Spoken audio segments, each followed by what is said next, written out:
Selamat datang kembali di diskusi mendalam kita. Hari ini kita lanjut lagi nih, masuk ke bab 6 dari sumber kita, Parallel Worlds. Fokus kita kali ini, wah ini dia nih, dunia mekanika kuantum yang terkenal anehnya itu. Kita bakal lihat gimana konsep ini bisa ngelahirin gagasan alam semesta paralel. Ini jenis paralel yang beda banget loh, dari yang mungkin udah kita bahas sebelumnya. Bener-bener lompatan dari fisika klasik yang kita kenal. Betul sekali. Bab ini emang bawa kita ke intinya, ke hukum-hukum yang ngatur dunia super kecil, skala atom ke bawah. Dan ya aturan main di sana itu seringkali apa ya? Bertentangan banget sama logika kita sehari-hari. Kontraintuitif lah istilahnya. Nah, iya. Kalau di bab sebelumnya kan kita bayangin alam semesta lain itu jauh gitu ya, mungkin nyambung lewat lubang cacing atau apa. Tapi kali ini kita ditarik ke skala paling kecil, ke dasar realitas, di mana aturannya, wah kayak dibolak-balik gitu. Dan yang menarik, keanehan kuantum ini bukan sekedar teka-teki buat fisikawan aja, ya kan?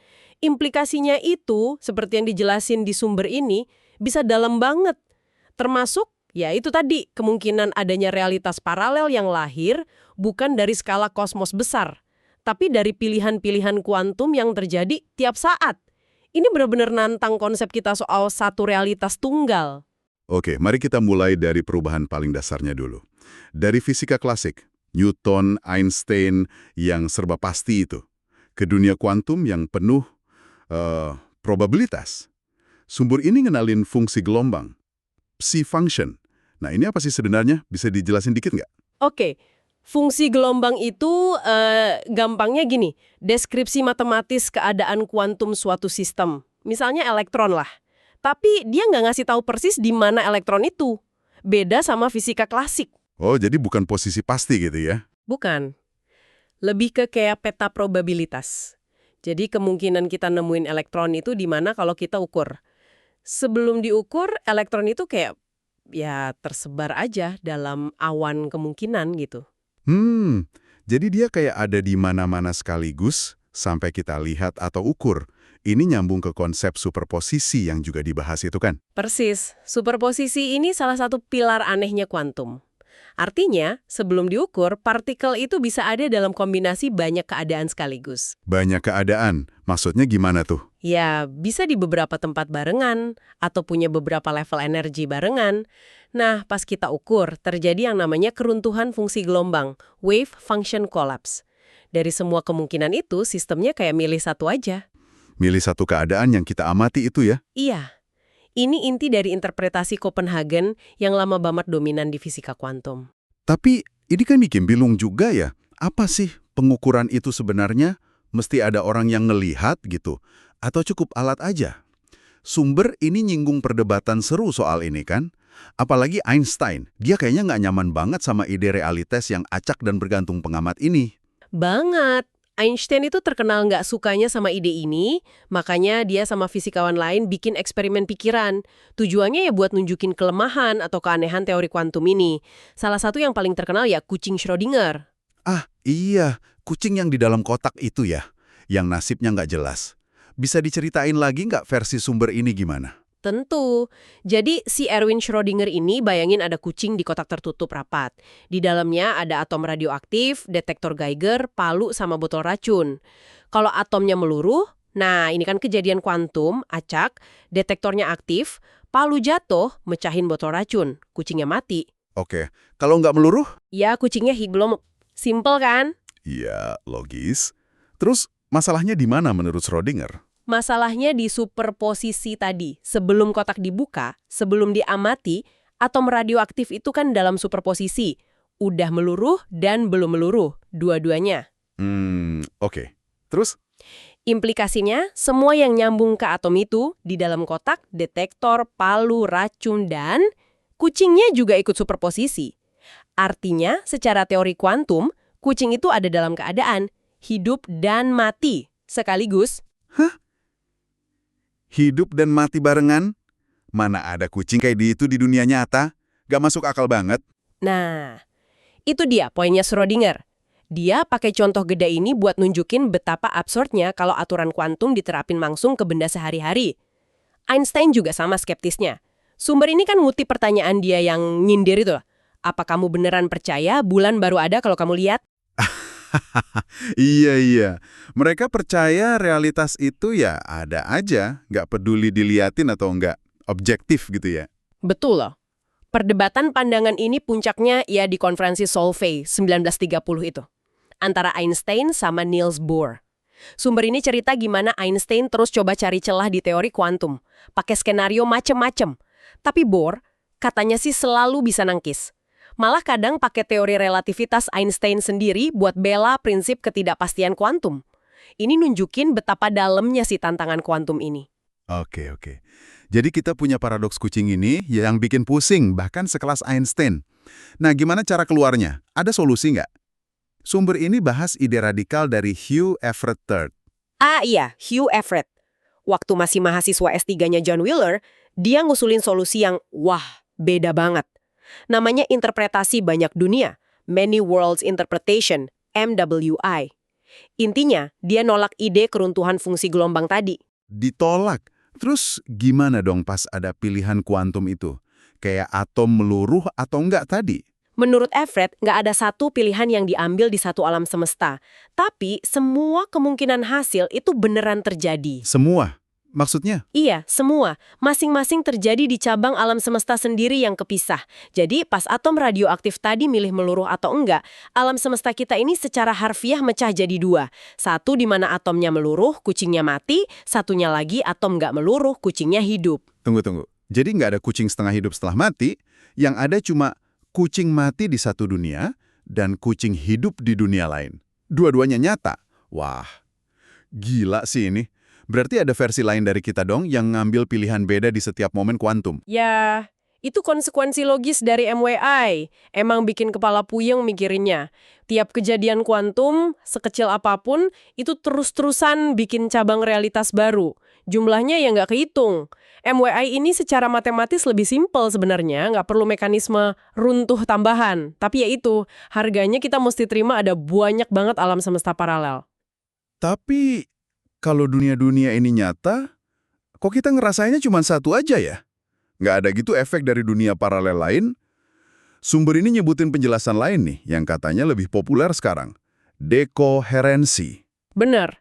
Konsep dekoherensi ini yang dikembangin utamanya sama Dieter Zeh sama Wojciech Zorek, coba jelasin kenapa efek kuantum aneh kayak kucing hidup mati tadi nggak kita lihat di dunia gede kita. Kenapa tuh? Kuncinya katanya interaksi sama lingkungan ya? Iya. Sebelum ke dekoherensi, kita perlu paham lawannya, koherensi. Koherensi itu kondisi pas berbagai kemungkinan kuantum, misal kucing hidup dan kucing mati, masih nyambung, masih sinkron, masih bisa saling mempengaruhi. Kayak dua gelombang gitu, superposisi itu butuh koherensi ini. Oke, koherensi itu kayak sinkron kuantumnya. Terus, dekoherensi ngerusaknya gimana? Gini, nggak ada sistem kuantum, apalagi yang gede kayak kucing, yang bener-bener sendirian terisolasi. Pasti ada interaksi sama lingkungan. Kucing itu kan kena tabrak molekul udara, mancarin panas, foton inframerah, kena fluktuasi gravitasi. Nah, tiap interaksi ini, sekecil apapun, itu kayak ngebocorin informasi keadaan si kucing ke lingkungan. Oh, jadi informasinya bocor gitu? Iya, akibatnya hubungan fase yang sinkron tadi, koherensinya cepet banget rusak sama interaksi acak ini. Dua cabang kemungkinan itu jadi nggak sinkron lagi, istilahnya dikoheren. Mereka jadi nggak bisa saling intervensi lagi. Sumber ini pakai analogi radio. Banyak stasiun dunia paralel siaran, tapi radio kita cuma bisa nangkep satu frekuensi aja, karena yang lain udah dikoheren sama kita. Jadi dekoherensi ini yang bikin kita cuma lihat kucing hidup atau mati, bukan dua-duanya. Dunia paralel Everett mungkin masih ada, tapi kita udah putus koneksi kuantum sama mereka gara-gara lingkungan. Kurang lebih gitu interpretasi yang banyak dianut sekarang. Dikoherensi nggak langsung buktiin atau bantah MWI sih, tapi dia ngejelasin transisi dari kuantum yang aneh ke klasik yang kita alami sehari-hari, tanpa perlu mikirin mekanisme runtuh yang gimana gitu. Dia nunjukin gimana realitas klasik kita ini muncul dari fisika kuantum di baliknya. Wah, udah cukup bikin pusing ini. Tapi ada lagi nih fenomena kuantum lain yang dibahas yang nggak kalah aneh. Keterikatan kuantum. Quantum entanglement. Ini juga ada hubungannya sama Einstein kan? Paradoks APR itu? Iya, betul. Paradoks EPR dari Einstein, Podolsky, dan Rosen. Ini argumen lain mereka buat nunjukin kalau mekanika kuantum itu nggak lengkap. Soalnya kayak ngelanggar prinsip fisika dasar, kayak lokalitas. Lokalitas. Maksudnya? Dan gimana sih keterikatan ini kerjanya? Sumber ngejelasin pakai partikel yang nyambung gitu ya.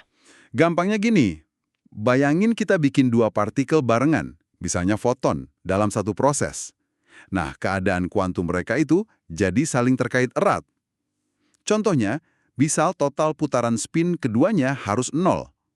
Artinya, kalau kita ukur spin partikel pertama dan hasilnya ke atas, kita langsung tahu kalau spin pasangannya pasti ke bawah.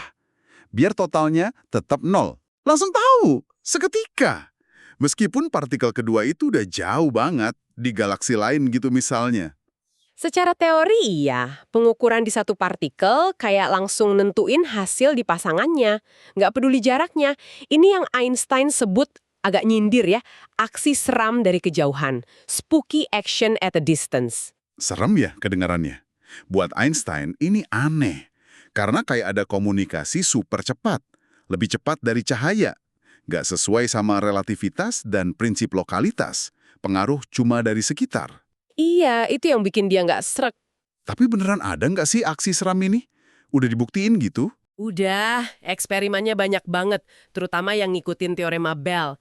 Fisikawan kayak John Clauser, Alain Aspect, Anton Zeilinger, mereka dapat Nobel Fisika 2022 buat ini. Eksperimen mereka nunjukin kalau korelasi kuantum ini nyata. Lebih kuat dari yang bisa dijelasin teori variabel tersembunyi lokal yang mungkin Einstein harapkan. Jadi ya alam semesta kita emang non-lokal di level tertentu. Wow. Tapi penting nih dicatat, sumber ini juga nekenin, keterikatan ini nggak bisa dipakai buat kirim informasi lebih cepat dari cahaya. Oh, nggak bisa. Kenapa gitu? Hasil pengukuran di partikel pertama itu acak. Kita nggak bisa ngontrol hasilnya buat ngirim pesan ke partikel kedua. Korelasi seramnya baru kelihatan kalau kita bandingin hasil dari dua tempat. Nah, buat bandingin kan perlu komunikasi biasa yang dibatasi kecepatan cahaya. Oke. Jadi nggak nabrak relativitas ya. Tapi tetap aja nunjukin ada hubungan aneh yang dalam banget di alam semesta ini. Iya, hubungan non-lokal yang fundamental. Oke deh. Superposisi, banyak dunia, dekoherensi, keterikatan. Ini semua kedengarannya abstrak banget ya, filosofis gitu. Ada nggak sih gunanya di dunia nyata? Teknologi udah mulai manfaatin ini belum? Sumber ini ada nyinggung beberapa. Oh, tentu ada. Keanehan kuantum ini udah nggak di awang-awang aja kok. Dua bidang yang lagi panas-panasnya manfaatin ini ya komputasi kuantum sama teleportasi kuantum. Nah, komputasi kuantum. Sering denger nih katanya bakal jadi revolusi. Gimana cara kerjanya pakai prinsip kuantum? Komputer biasa kan pakai bits ya, 0 atau 1. Kalau komputer kuantum pakai qubit. Qubit ini karena superposisi bisa jadi 0, bisa 1, atau kombinasi keduanya sekaligus. Nah, dengan manfaatin superposisi dan keterikatan antar qubit, komputer kuantum itu secara teori bisa ngelakuin banyak banget perhitungan secara paralel. Paralel. Iya. Sumber ini ngutip David Deutsch, fisikawan itu yang bilang kalau komputer kuantum itu kayak ngitung di banyak alam semesta paralel sekaligus, ngerujuk ke MWI tadi. Agak provokatif sih, tapi ngambarin kekuatannya. Kedengarannya super canggih ya. Buat mencahin masalah apa aja tuh potensinya? Wah, gede banget potensinya. Terutama buat masalah yang kompleks banget buat komputer biasa. Contohnya, mecahin kode enkripsi yang dipakai sekarang, simulasi molekul buat nemu obat atau material baru, optimasi logistik, keuangan, sampai kecerdasan buatan. Keren banget. Tapi pasti susah ya bikinnya. Susah banget. Tantangan utamanya itu menjaga qubit tetap koheren, nggak keganggu sama lingkungan. Gampang banget kena noise atau dekoherensi, jadi perhitungannya rusak. Sumber ini nyebut rekor waktu itu baru bisa ngontrol puluhan qubit aja. Padahal buat aplikasi beneran butuh ribuan, mungkin jutaan qubit stabil. Makanya sekarang lagi lomba banget nih di seluruh dunia buat bikin komputer kuantum yang beneran jalan. Plus, komputer biasa kan udah mulai mentok hukum Bohr itu. Oke, selain komputasi, ada teleportasi kuantum. Ini kayak di Star Trek gitu, mindahin orang. Beam me up, Scotty. Hahaha, sayangnya belum sampai sana. Teleportasi kuantum di sini beda, bukan mindahin barang fisik, tapi mindahin informasi kuantum. keadaan persis suatu partikel dipindahin dari satu tempat ke tempat lain pakai keterikatan. Oh, informasinya aja yang pindah. Gimana caranya? Gampangnya butuh 3 partikel. Partikel A yang mau diteleportasi keadaannya, terus pasangan B dan C yang terikat, entangled. B tetap di awal sama A, C dikirim ke tujuan. Di awal kita ukur gabungan A sama B. Hasil ukurnya, ini informasi biasa ya, dikirim lewat jalur biasa, misal internet, ke tujuan. Di sana, berdasarkan info tadi, partikel C dioperasi dikit. Hasilnya, C jadi punya keadaan kuantum persis kayak A tadi. Tapi partikel A-nya gimana?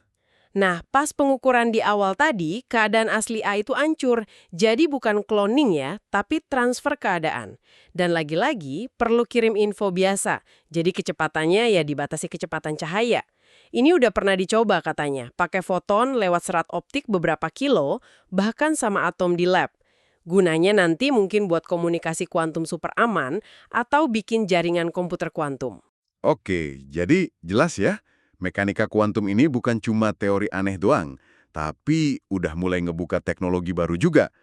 Kalau kita rangkum nih, dari bab 6 ini, intinya apa sih? Intinya yaitu tadi, realitas di level paling dasar itu, cara kerjanya beda banget sama intuisi kita di dunia gede ini.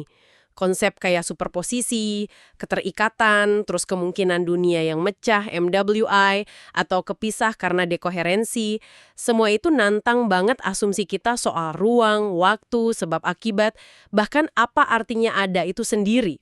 Dan khusus soal tema buku ini, Parallel Worlds, mekanika kuantum ngasih dasar buat jenis multiverse yang beda lagi ya, bukan yang jauh di sana, tapi dunia-dunia yang lahir dari tiap kemungkinan kuantum. Tiap pengukuran atau interaksi bisa jadi bikin cabang realitas baru yang kepisah sama kita. Betul. Penting banget bedain multiverse kuantum ini sama yang kosmologis dari inflasi atau yang di dimensi lain teori string. Multiverse kuantum ini konsekuensi langsung dari sifat acak dan nggak pasti hukum fisika paling dasar yang kita tahu.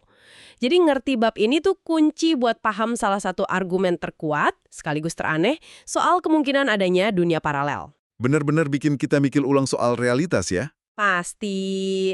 Dan mungkin sebagai penutup nih, balik dikit ke dekoherensi. Kalau interaksi sama lingkungan yang misahin kita dari cabang kuantum lain, ini mancing pikiran iseng nggak sih? Mungkinkah secara teori aja nih, buat peradaban super canggih nanti, mereka bisa ngontrol atau bahkan ngebalikin dekoherensi? Bisa nggak mereka nyambung lagi atau interaksi sama realitas paralel yang udah kepisah itu? Sumber ini sih nggak jawab ya. Tapi pertanyaan soal batas manipulasi kuantum dan potensi akses ke dunia lain, ini ya menarik lah buat Anda renungkan sendiri.